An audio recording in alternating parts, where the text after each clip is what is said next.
Exodus chapter 34. The Lord said to Moses, "Chisel out 2 stone tablets like the first ones, and I will write on them the words that were on the first tablets which you broke. Be ready in the morning, and then come up on Mount Sinai. Present yourself to me there on the top of the mountain. No one is to come with you or be seen anywhere on the mountain. Not even the flocks and herds may graze in front of the mountain."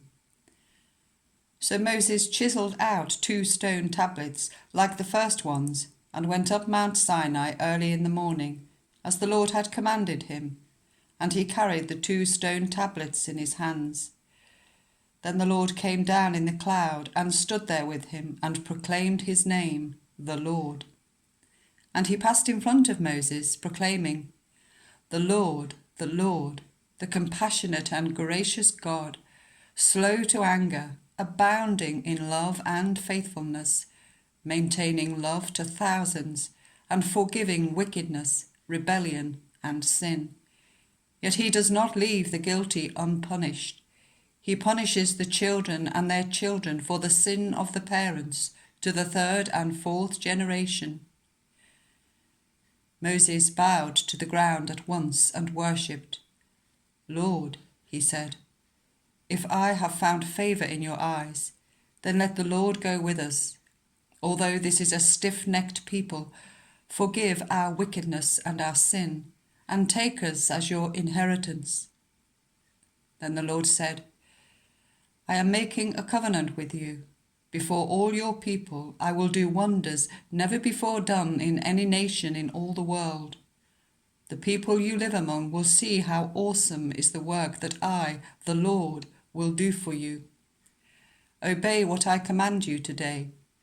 I will drive out before you the Amorites, Canaanites, Hittites, Perizzites, Hivites, and Jebusites. Be careful not to make a treaty with those who live in the land where you are going, or they will be a snare among you. Break down their altars, smash their sacred stones, and cut down their Asherah poles. Do not worship any other god, for the Lord, whose name is jealous, is a jealous God. Be careful not to make a treaty with those who live in the land, for when they prostitute themselves to their gods and sacrifice to them, they will invite you, and you will eat their sacrifices.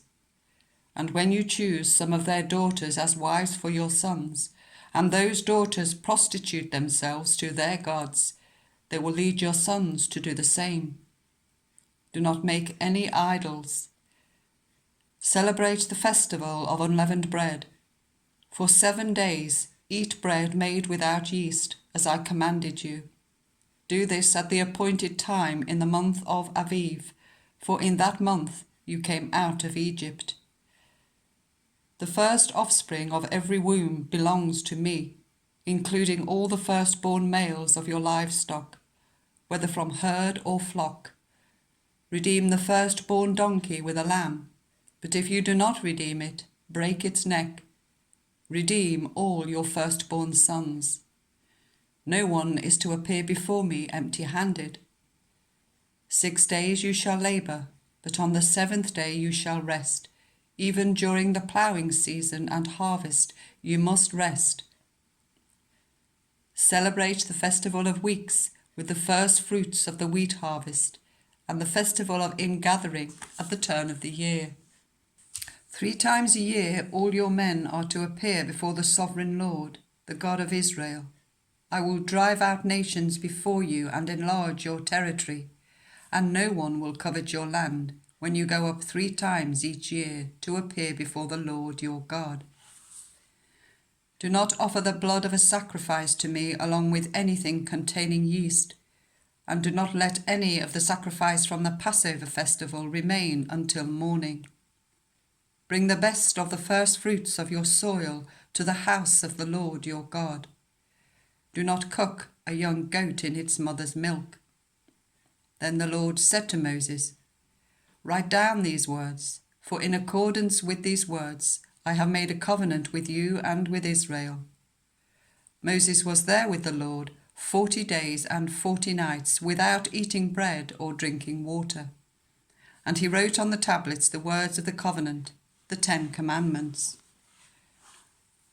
When Moses came down from Mount Sinai with the 2 tablets of the covenant law in his hands, he was not aware that his face was radiant because he had spoken with the Lord. When Aaron and all the Israelites saw Moses, his face was radiant, and they were afraid to come near him. But Moses called to them. So Aaron and all the leaders of the community came back to him, and he spoke to them. Afterwards, all the Israelites came near him, and he gave them all the commands the Lord had given him on Mount Sinai. When Moses finished speaking to them, he put a veil over his face. But whenever he entered the Lord's presence to speak with him, he removed the veil until he came out. And when he came out and told the Israelites what he had been commanded, they saw that his face was radiant.